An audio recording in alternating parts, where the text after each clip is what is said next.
Well, it is that time, as we do once every week. We go out to the, let's see, it's the left coast, yeah. The left coast of the United States, down to Los Angeles, California, and Michael Snyder. Hi there, Michael.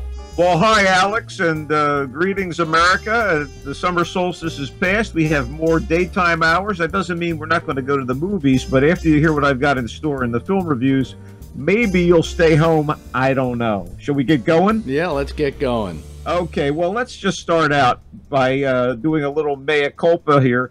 The aliens who wrought havoc on Earth in ID4, the Independence Day movie in 1996 was called ID4, even though it was actually ID1. Those aliens are back for a sequel 20 years later, apparently ready to trash the planet again, and unless the nations of the world can band together under the returning stars Jeff Goldblum, Bill Pullman, Judd Hirsch, Vivica A. Fox, and Brent Spiner, and stop the aliens once and for all.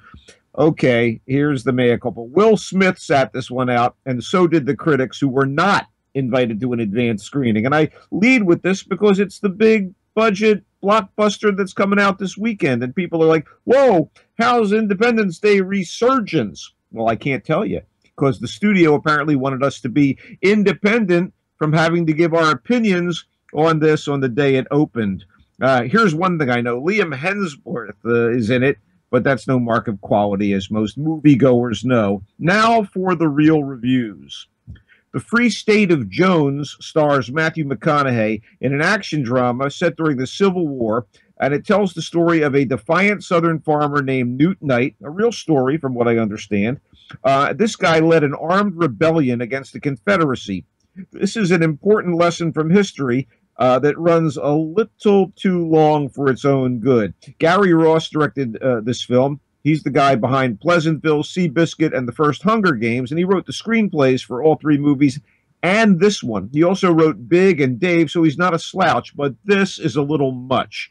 You know, the noble white man leading the charge to save a bunch of slaves and his fellow white farmers, but McConaughey is so likable and so decent in the role that it doesn't seem as patronizing as it might. Not bad. I think it's something you could watch at home on video and kind of enjoy. There's supporting work from the beautiful British actress Gugu Mbatha-Raw, playing sort of a love interest for him. Also, Kerry Russell plays Knight's wife. So, you know, we're not screwing around. Good performers, you know, earnest to say the least. But the Free State of Jones, you know, I give it a sort of meh response. The Shallows is a lean, exciting, and very tense thriller about a young surfer, played by Blake Lively, who has to cling to this giant rock about 200 yards from shore as a great white shark circles her in tropical waters. It's been a while since Jaws 4. And ignoring the idiocy of Sharknado and its sequels, this has got to be my favorite shark attack movie since Deep Blue Sea. The athletic and easy on the eyes Lively is very good in this film, whether surfing away with, I assume, a surfing double CGI to look like her, or brutalized by Sharky as she hangs on for dear life and seeks a way to safety. The director of the film is Jaume Collet-Serra, a Spanish guy, who's made a few pretty tense and fun English-language B-movie thrillers, mostly with Liam Neeson, one of which I really, really liked, Run All Night, where he was a druggy hitman. And he also wrote the spotty remake, directed House of Wax with the horrifying Paris Hilton, and a very cool film called Orphan, very unsettling. This is not particularly ambitious, but it's well done, and I think it's kind of one of his best films. I really enjoyed the experience of The Shallows, as wrenching as it was. Swiss Army Man is a very dark comedy, and for the most part, a weird duet. Paul Dano plays a young man stranded on an island, and he's on the verge of killing himself when a corpse washes up on the island at a very dramatic moment. The corpse is played by Daniel Radcliffe, and suddenly the movie is this twisted buddy picture teaming a desperate damaged guy and a dead body.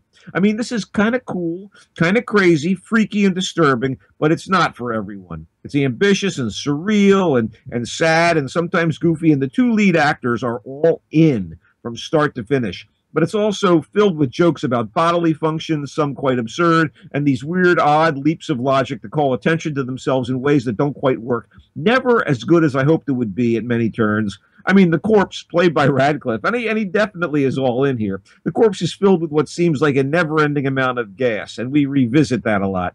Spoiler alert. Oh, too late. Mary Elizabeth Winstead also plays a small but crucial role here, but it's the castaway pals, one alive and nuts, the other dead and oddly poignant, that make this work when it works. Again, not for everyone. Okay, Denmark's Nicholas Winding Refn rocked my world with the Ryan Gosling car chase film Drive.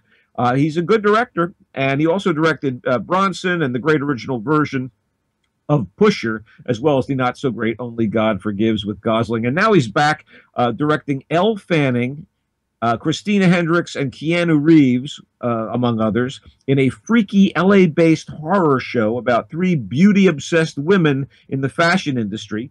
2 models, played by actress Bella Heathcote and real-life mannequin Abby Lee, and a makeup artist played by Jenna Malone, who are jealous of the youth and vitality of Fanning's character. Can I ask you one question? Sure. What's the name of the movie? I'm getting to that. Oh, God. I'm getting to that. It's called The Neon Demon. Anyway, this is kind of crazy. They're jealous of her youth and vitality, and she's sort of a fresh and seemingly innocent model on the rise, and they're so jealous that they get really vicious. It's kind of like a somewhat hipper Showgirls, or maybe a postmodern All About Eve for the modeling world, only with more bodily fluids. As glamorous stories of rivalry go, it's visually stunning and really stylish, and rather shallow and as empty as the vacuous look of so many models in so many fashion magazine spreads and runway shows.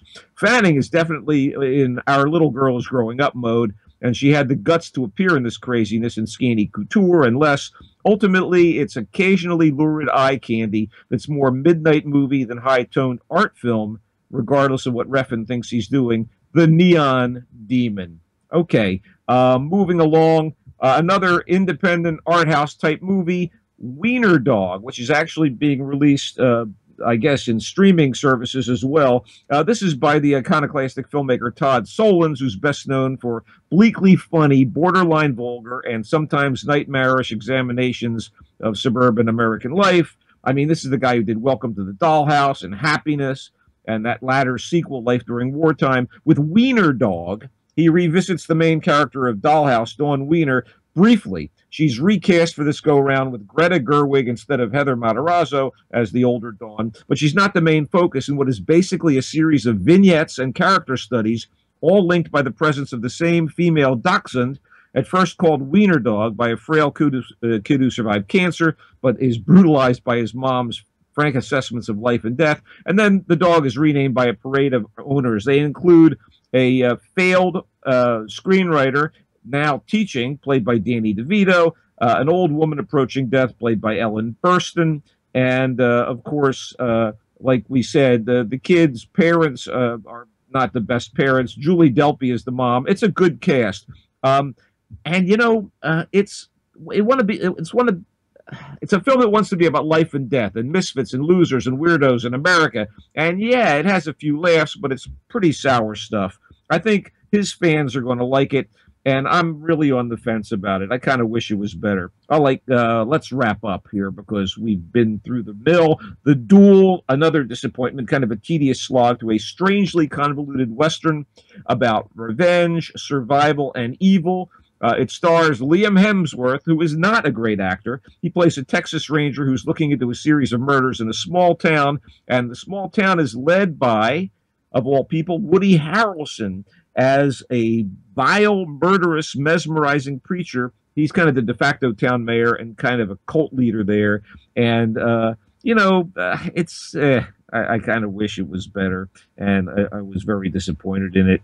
The Duel did not knock me out. On the other hand, I really liked Eat That Question, Frank Zappa in his own words. It's a documentary about the protean anarchic rock and neoclassical composer, guitarist, singer, and bandleader with loads of archival footage and interviews. If you ever wanted to see what makes a unique virtuoso musician tick, you can get a glimpse of his drive and dedication and eccentricity. This is found footage from small town television station interviews with Frank Zappa, larger stage interviews, a lot of live material that's not seen before or very, very rare. He and the Mothers of Invention, his band and the bands that followed, are fascinating and made great and idiosyncratic music. I love this film because it got me up close and personal with a guy that kind of borderline genius, and we miss him in the music industry. Anyway, that's it in film land. What do you got, buddy? I don't have anything. Nothing. Zero. Nada? Zero? Yeah, no, nothing. Nothing. Except Have you watched? What? Have you watched anything? No. You know, I mean, I'm watching the stuff that I started watching that I've talked about before, you know, but, you know. If you get a chance to see this Zappa film, I want to say one scene in particular fascinated me. Zappa, before the Mothers of Invention, this long-haired freak, back when he was clean-shaven and sharp-dressed, on the old Steve Allen TV talk and variety show, playing a bicycle like an instrument with a band behind him. I mean, there's cool stuff in this movie. Yeah, you might get a kick out of it. Okay, anyway, well, let's play the theme, and you tell them like where they can find you. I am on Twitter at Culture Blaster. You can also go to Facebook, find the Michael Snyder's Culture Blast page, like it, check into it, listen to Alex and I talk about stuff, read articles, whatevs, baby. Okay, is that it? You got it. Okay, and I'm Alex Bennett. That's Michael Snyder, and there's more GABNet coming up, well, next.